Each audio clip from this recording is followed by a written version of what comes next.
Alright guys, today I got the Samsung Galaxy A34 for you guys, and right now I'm recording with the selfie camera in Ultra HD with 30 frames per second, since that's the maximum that you can do. And today we're going to check out some of the specs, battery life, and all of the features. So let's see you in a bit. Alright, back at home. So Samsung just launched its new and more affordable A series. So right here I've got the Samsung Galaxy A34 for you guys. So this one is already available for just 390 euros over here in Germany, which is dirt cheap compared to the super expensive S series models like the Galaxy S22 or the S23. So today I've got my hands-on review for you guys, and we will check out what these cameras can do, check out the battery, and look at some of the features. And by the way, like always, I have all the purchasing links down in the description below if you want to buy some of that. Now, if you remember the design of the Samsung Galaxy S23, I mean the normal version, you will see that the A34 looks pretty similar. The A34 has a classic matte finish on the backside, which I like a lot more than the glossy finish that we get on the Galaxy A54. Overall, we are looking at a 6.6-inch Super AMOLED display with Full HD Plus resolution. 6.6 inches might be a little bit too big for one hand, so you cannot reach everywhere on the display. But we fortunately have a one-handed mode as well. All we gotta do is toggle on that feature and swipe down from the middle of the screen and you are good to go. As for the display, we got the Corning Gorilla Glass 5, which should be plenty of protection when you accidentally drop your phone. The A34 is IP67 dust and water resistant for up to 1 meter for 30 minutes.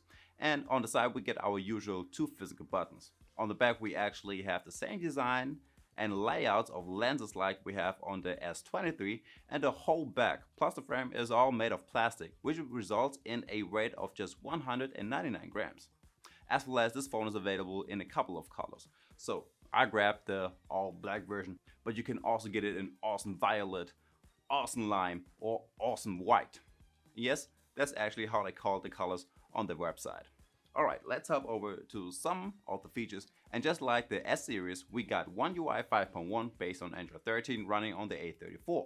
You get all of the basic Samsung features, including the all basic Samsung apps like Samsung Health, Samsung Wallet, Samsung TV, plus the Galaxy Wearable app. This phone also comes with a whopping 4 years of OS updates and 5 years of security updates. And just as a little comparison, the Nokia G22 that kind of falls into the same price range only comes with 3 and 2 years. Now, you got all of the fingerprint sensors on this phone as well as your face detection, and both work very well. So let's give it a quick try. So the fingerprint works, and let's give it a try with the face detection. And that works as well. As for the storage, you can choose between a 128 gigs and 6 gig of RAM or 8 gigs of RAM, and you get the largest version with 256 gigs and 8 gigs of RAM. Now, I've got the smallest version, and about 29 gigs are already gone because some of the system relative stuff. But if you need more, you can just pop in an extra SD card and boost that up to about a whole terabyte. The Samsung Galaxy A34 has a 6.6-inch AMOLED display, and as usual for Samsung, all your videos and movies, they just look great on the smartphone. The colors are vivid, black and white look good, and you get very good contrast. And as I already mentioned, you get Full HD Plus resolution and a 120Hz refresh rate. Also, this phone lights up with 1000 nits, but unfortunately you have a little black cutout for the camera lens all the way on top, so it can be a little bit distractive during your movies. As well as the audio. Now, you don't get a headphone jack, so the only thing that is left for you to do is to either go with your Bluetooth headset or find a pair of USB Type-C headphones. Also, the sound of the phone gets pretty loud, even though we only get a solo speaker on the bottom. Alright, next up, the battery life. So Samsung states that you easily get over 2 weeks of battery life with the 5000 mAh battery, which is not totally true. Well, you can get 2 days of battery life out of it, but that means not to touch your smartphone and never use it. So something more realistic is about 1 day of battery life, and you can basically use it the whole day and still have some juice left at the night.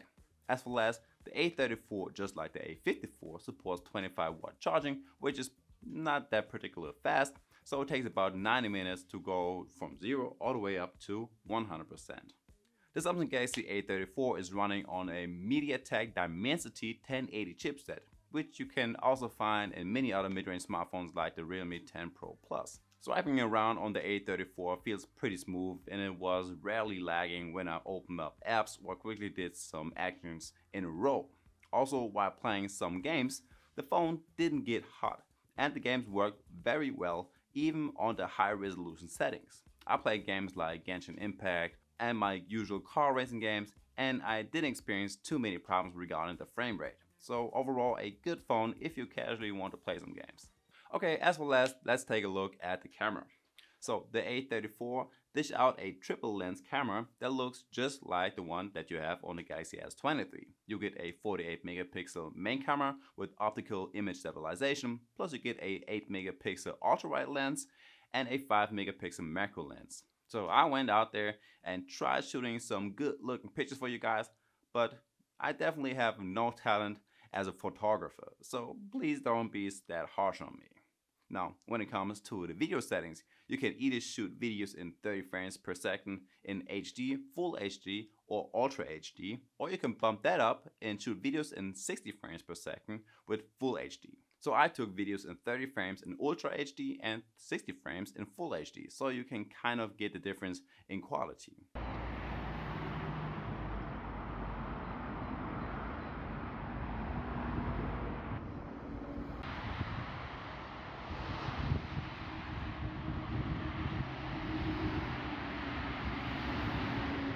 When it comes to the selfie camera, with this one you can either take pictures with 13 megapixel or shoot videos in 4K or 1080p with each 30 frames per second. It may not be the best, but I mean we're still talking about a 400 euro smartphone. And guys, there we have it. Now I've also tested the Samsung Galaxy A34 in another video, so just click that video right here to learn more about it. And I guess with that being said, I will see you in the next one. Peace.